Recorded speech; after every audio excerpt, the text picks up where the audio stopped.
everybody, I promised a tour of my late bloomer garden, and the beauty of focusing on perennials, especially fruit trees, is they take care of themselves. Give them a little water and you don't have to have all of this hands-on attention. So we're going to check out the fruit trees, see where things are at, and I see a calendula blooming, the first one, that's a volunteer, and there's so much more to see, so stay tuned.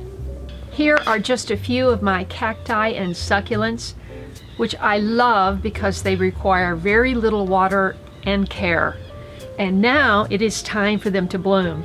As you can see, this one is just starting to bloom, as is this, as is this.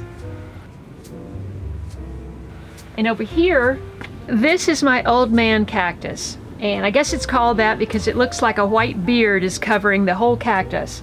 It's like white hair that goes all around. It literally looks like a beard or hair. But make no mistake, underneath all of that are very sharp little spines. There are two goldfinches in that Mexican marigold. Do you see the yellow breast? I was wondering why there were so many destroyed petals on the ground, and that's obviously they're picking into those, they're picking into those blooms. Let's see if we can move over.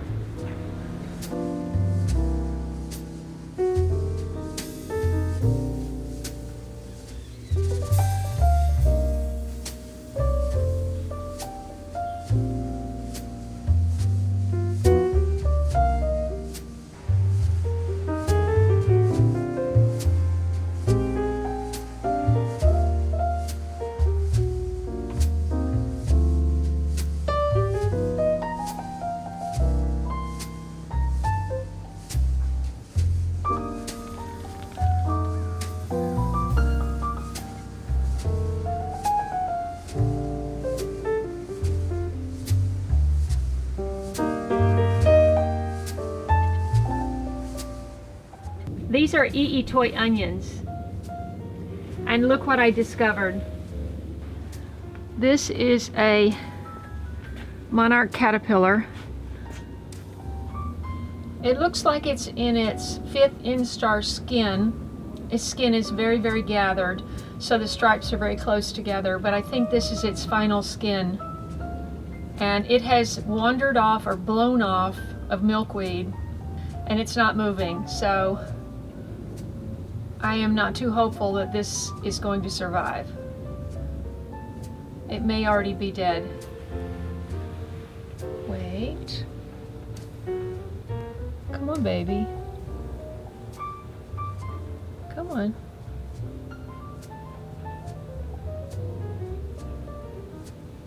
Come on. Oh, wow. Maybe it was just sleeping. Oh, look at that. Okay, let's put you somewhere else.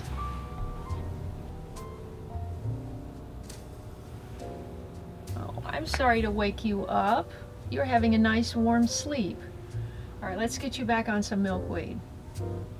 Okay, there is some milkweed right over here, but I'm going to put it directly onto this fresh milkweed that has just grown back from me cutting it down. We'll see how it takes. It can get its strength back by eating milkweed.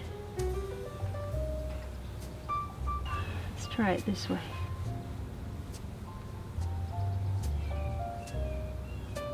It's not easy to transfer these, but it's worth the effort because sometimes they lose their way and they just don't make it. Come on, baby, come on. This is a nice fresh milkweed.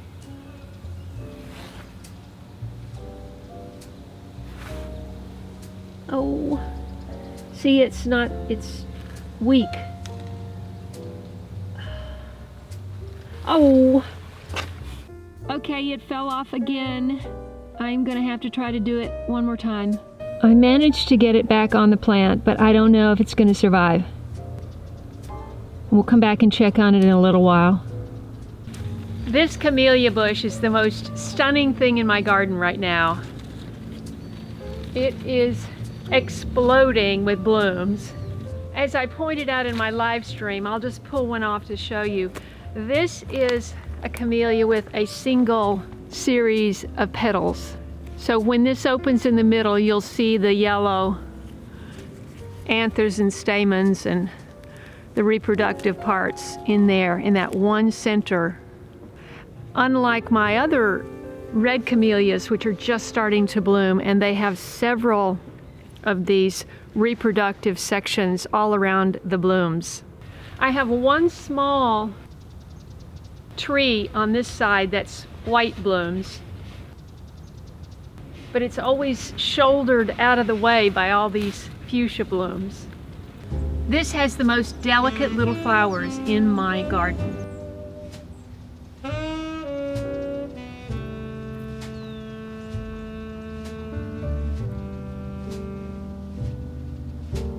This is the red camellia bush, and it's just about to pop open. I took the first one off and showed it in my live stream. We'll be able to see, you see, there's a lot of buds on here. I love camellias. They're a great shade-loving plant, but they also bloom in the sun.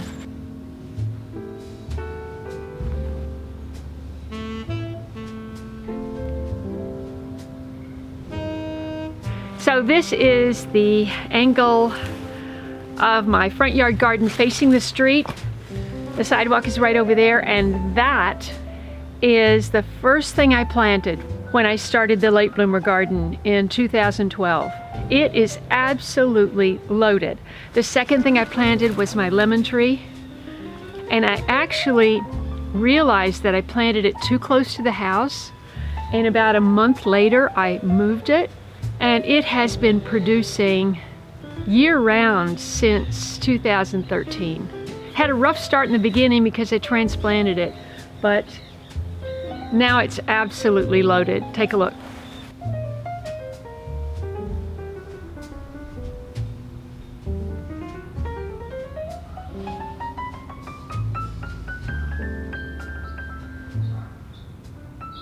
Can we talk about self-seeders for a moment?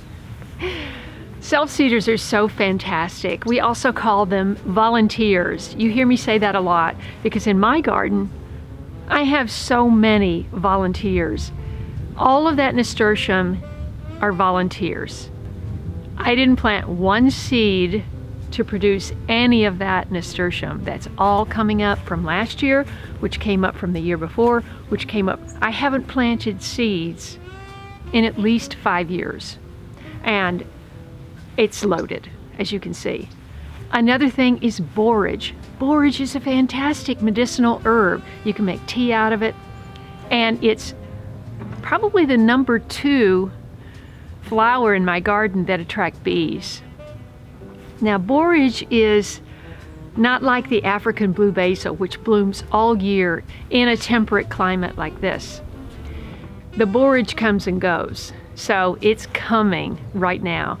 And I would say within a month, it will be this tall and blooming and attracting bees. In the meantime, I have the Mexican marigold, the African blue basil, the camellias. Bees love camellias. And I have geraniums, and you'll see, come on. Vanita and I planted a few heads of lettuce and bok choy, and this is a red oak lettuce, just so we would have something in the beds. And I planted some seeds over there and some onions here. So we just have a little bit growing, and it gives a suggestion to hopefully the new owners that this is a great place with good soil to grow vegetables. I just wanted to show you the little mound that I showed you about a month ago where the borage and milkweed, and I think cilantro is jumping up. Let's go take a look.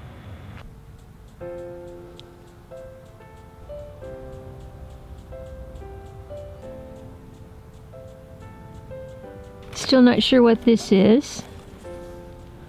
There's another much bigger borage. Let's see if there's a bloom coming on here.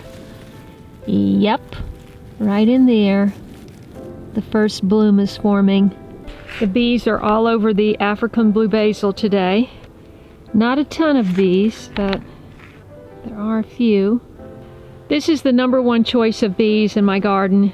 The African blue basil, as I've mentioned many times, is a sterile hybrid basil plant that is mainly for bees. I don't eat it. I keep it for the flowers, for the bees. When they get really packed with pollen, their whole back legs have a big orange wad on them. Okay, I checked on our friend, the Monarch caterpillar, and it fell off again. I have put it down at the base of the plant. When it has the strength, it can get itself up the stem, if it has the strength.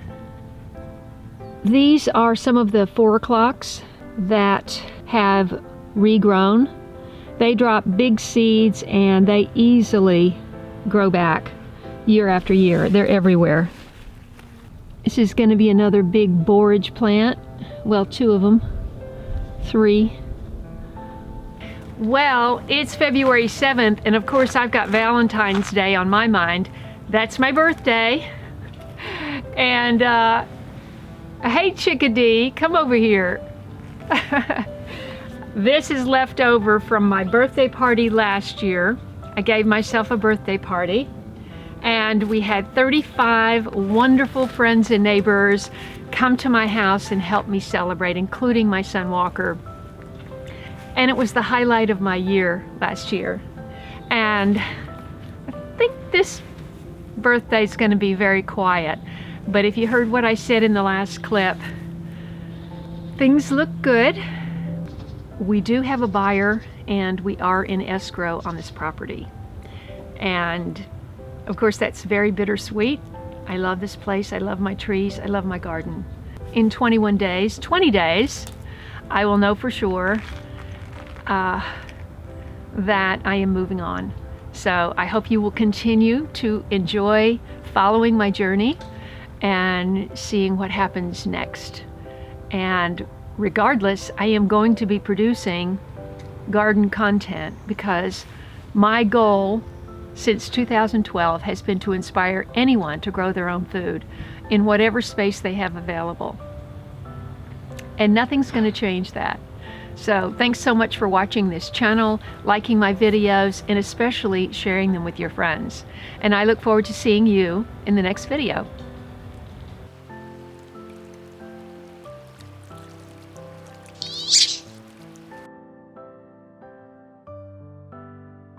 If you enjoyed this video, please watch these.